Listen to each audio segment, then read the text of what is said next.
Le combat de Rakuro contre Dragonfly attire la foule, et tous se demandent si Dragonfly est vraiment un nouveau joueur. C'est difficile à croire, car ce gamin affronte le célèbre Rakuro, et il est déterminé à gagner au moins un round. Rakuro lui assène un coup de poing comme s'il s'agissait de Luffy, et Dragonfly perd encore un round. Rakuro révèle que son style de combat au poing est imbattable, mais Dragonfly veut encore essayer. Ce sera le meilleur des trois, et ils acceptent une fois de plus de se livrer à un combat à outrance contre les insectes. Rakuro est déçu de voir ce gamin stupide utiliser à nouveau la même approche, mais cette fois, Dragonfly le surprend avec une esquive. Rakuro est impressionné par le fait que ce type ait appris à synchroniser le problème du yo-yo avec les attaques de son adversaire, et le gamin est heureux d'apprendre à ses côtés. Rakuro pense que c'est bien, mais il était censé s'entraîner en vue du combat contre Wedermon, et il aimerait se battre contre un adversaire plus fort. Dragonfly voit bien qu'il est distrait et en profite pour lui asséner une puissante attaque. Rakuro est vraiment impressionné cette fois-ci, car le gamin a réussi à se rapprocher grâce à la rétraction de sa jambe glissée et à utiliser l'élan pour attaquer. Mais Rakuro connaît déjà bien cette attaque, qui s'appelle le Flying Smash. Il explique que l'utilisation de cette attaque par Dragonfly montre à quel point il ne connaît pas ce jeu. Le Flying Smash est un coup puissant, mais il laisse à son utilisateur un temps de récupération très long. Rakuro démontre alors le mouvement qu'il aurait dû utiliser, appelé le Peel Bunker. C'est un véritable assaut avec le poing, et Rakuro repousse Dragonfly avec. La fuite n'étant pas envisageable, Dragonfly décide de foncer tête baissée, mais Rakuro prévoit simplement de la contrer avec un Quick Draw. Dragonfly utilise une sorte de glitch, mais aucun des autres joueurs ne peut dire ce qu'il fait. L'avatar de ce gamin est vraiment en train de s'emballer, et Rakuro est choqué de voir que ce gamin a déclenché 2 Flying Smash en même temps. Rakuro n'a jamais vu cela auparavant, mais il est presque sûr que son tir rapide peut encore le contrer. Il décide cependant de se laisser frapper, et tout le monde est choqué de voir Dragonfly remporter enfin un round. Les spectateurs ne comprennent toujours pas ce qu'ils ont vu, mais Libellule célèbre son exploit. Tous les nerds qui jouent religieusement à ce jeu de rôle se réunissent et discutent du mouvement que Dragonfly vient d'utiliser. Les 2 points avaient en quelque sorte des zones de frappe, ce qui a permis à Dragonfly d'empiler des mouvements de jauge. Il le compare à d'autres attaques glitch connues, mais il ne correspond à aucune d'entre elles. Ils ont décidé que si une équipe de test pouvait reproduire l'attaque de Dragonfly, cela la rendrait officielle. Pour l'instant, Rakuro va féliciter Dragonfly d'avoir découvert officieusement un nouveau coup buggé. Libellule ne sait plus où donner de la tête, mais c'est une grande affaire pour l'équipe des nerds, et ils lui font l'honneur de nommer le coup de l'insecte. Dragonfly se creuse la tête pour trouver un nom, mais Rakuro lui dit de prendre son temps, d'autant plus qu'ils ont encore des tours à jouer. Rakuro décide qu'en échange de la démonstration d'un nouveau mouvement par Dragonfly, il lui en montrera un également. Il s'agit d'un insecte assez fou qui ne peut être activé qu'au moment où le round commence. Le deuxième round commence peu après, et Rakuro utilise le coup de l'insecte appelé Doppelganger. Il divise Rakuro en 2, et Rakuro révèle qu'il a eu du mal à trouver un nom pour ce coup lorsqu'il l'a découvert. Il explique que ce qui rend ce jeu si spécial, c'est qu'au moment où l'on pense avoir tout compris, il y a toujours de nouvelles choses à apprendre. C'est pourquoi, quel que soit le nombre de personnes qui désertent le jeu, il y revient toujours de temps en temps. Rakuro attaque avec son Doppelganger tandis que Dragonfly riposte, mais nous constatons rapidement que Dragonfly vient de perdre 2 rounds d'affilée. Il trouve injuste que le clone de Rakuro l'ait tenu pendant que Rakuro le détruisait, mais cela fait partie du jeu. Rakuro reconnaît cependant que l'attaque devient un peu folle puisque le clone finit par être contrôlé par l'IA s'il le laisse faire. Dragonfly est gracieux dans sa défaite et remercie Rakuro d'avoir donné de son temps à un loser débutant comme lui. Il se promet de trouver un nom cool pour son coup d'insecte, mais espérons qu'il trouvera quelque chose de mieux que Doppelganger attaque. Rakuro révèle alors qu'un de ses amis a trouvé un insecte vraiment effrayant. Rakuro n'est même pas sûr de pouvoir le faire, mais Dragonfly est impatient de laisser Rakuro l'essayer sur lui. L'ami dont il parle est bien sûr Katsu, et nous avons un aperçu de ce qu'il prépare. Katsu est furieux que Rakuro l'ait laissé seul avec la folle Pensilgon, et elle lui demande de se taire et de continuer à s'entraîner. De retour à Rabituza, Katsu est ravi d'avoir retrouvé SLF et est prêt à passer toute sa journée à y jouer. Il est accompagné, bien sûr, par le fidèle Emo, et il lui dit que le plan pour aujourd'hui est d'essayer les combos de compétences dont Katsu lui a parlé. Rakuro se demande s'ils vont dans la bonne direction, mais Emule n'arrive pas à croire que cet idiot de Dom se soit mis à courir sans même savoir où se trouvait le jardin des compétences.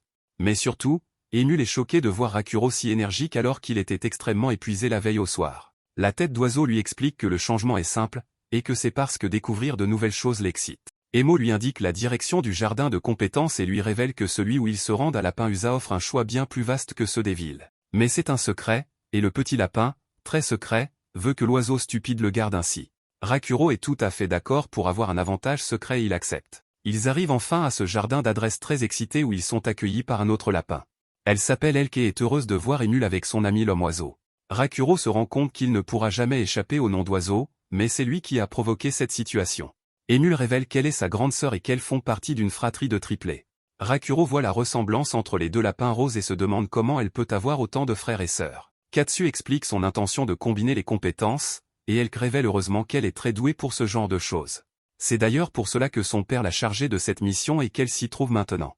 Rakuro se moque d'elle comme d'un con en répétant son discours pour une raison quelconque et lui demande de lui montrer comment combiner ses compétences. Malgré cet étrange comportement de cervelle d'oiseau, elle accepte de le faire. Rakuro révèle qu'il a sauté des niveaux rapidement et que ses compétences se sont donc accumulées. La liste de ses compétences de lien est longue, et il explique que plusieurs d'entre elles ont changé. Elle révèle que la combinaison de compétences de haut niveau a tendance à produire des compétences supérieures à la fin, par rapport à la combinaison de ces mêmes compétences à un niveau inférieur. Rakuro commence à se demander s'il ne devrait pas d'abord éliminer les compétences max, mais il décide finalement de nettoyer sa liste de compétences en les combinant. Quelques instants plus tard, nous voyons qu'il finit de choisir les combinaisons de compétences qu'il veut faire. Rakuro paie pour la soi-disant recette, et elle part travailler dessus.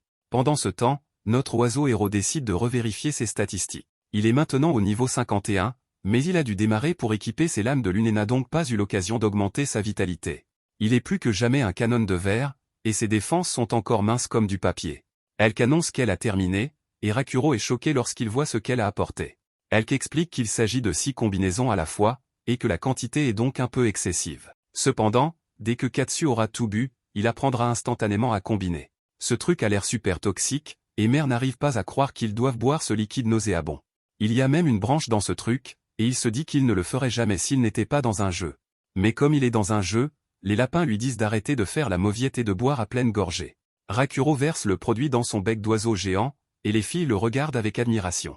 Rakuro finit enfin d'absorber le liquide dégoûtant et est stupéfait du résultat. Il a appris toutes les compétences instantanément, comme elle l'avait dit, et il a maintenant 6 nouvelles compétences parmi celles qu'il a liées, plus 9 qu'il a apprises ou qui ont changé pendant qu'il montait en niveau. Il espère qu'au moins l'une d'entre elles est vraiment puissante, et ses petits amis lapins le félicitent. Elle est un excellent lapin vendeur et le convainc rapidement.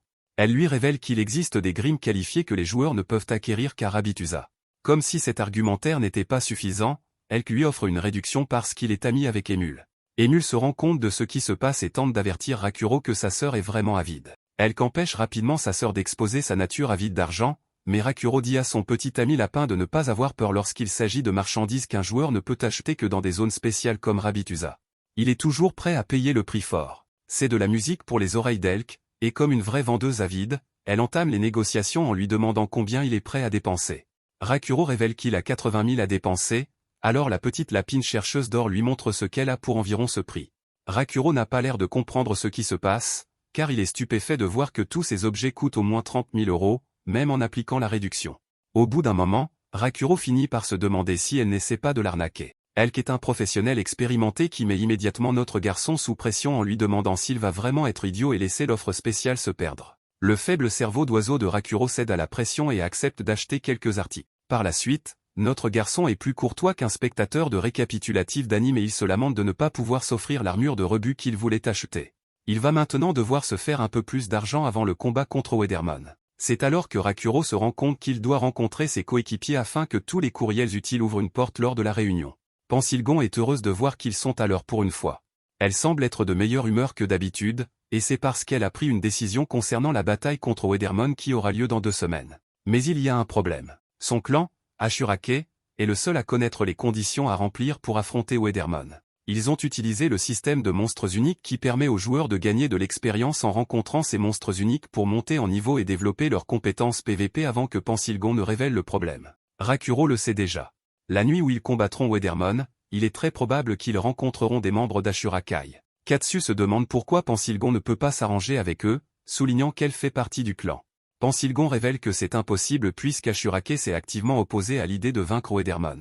Rakuro ne comprend pas ce qu'elle a voulu dire et Pentagone finit par révéler ce qu'elle a voulu dire. Les Ashurake sont universellement détestés pour leur façon de tuer les joueurs, et il y a eu récemment une mise à jour qui donne aux joueurs qui ont tué des joueurs une sorte de statut spécial. Si un joueur normal tue un tueur de joueurs, il recevra une prime. Plus important encore, ce joueur gagnera également le droit d'obtenir tous les objets et équipements que le joueur tueur transportait. Tous les objets, y compris ceux qu'ils ont en réserve. Les cueilleurs de haut niveau comme ceux d'Ashurake ont tendance à se retrouver avec des objets très rares, ce qui fait d'eux des coffres à trésors ambulants. Cela a créé une nouvelle catégorie de joueurs, les tueurs de PK. L'Ashurake a trouvé des failles dans le système pour réduire les dommages que ces PK Killers pouvaient leur causer. Cependant, quelqu'un pourrait contourner tout cela en attaquant leur refuge. Les gars sont choqués quand ils voient où elle veut en venir et réalisent ce qu'elle a décidé. Pilon fait partie de l'Ashurake, elle sait donc exactement où se trouve leur repère. Elle explique que cette bande de lâches est devenue une épine dans son pied. C'est pourquoi elle pensait qu'il devrait aller écraser les Ashurake. Un aperçu de 2 semaines dans le futur montre que le FSL recevra une mise à jour estivale. Ce sera également le jour exact où nos héros combattront Wethermon, le Tombéguard, et nous assisterons à la fin de la mise à jour. Merci d'avoir regardé mon récapitulatif.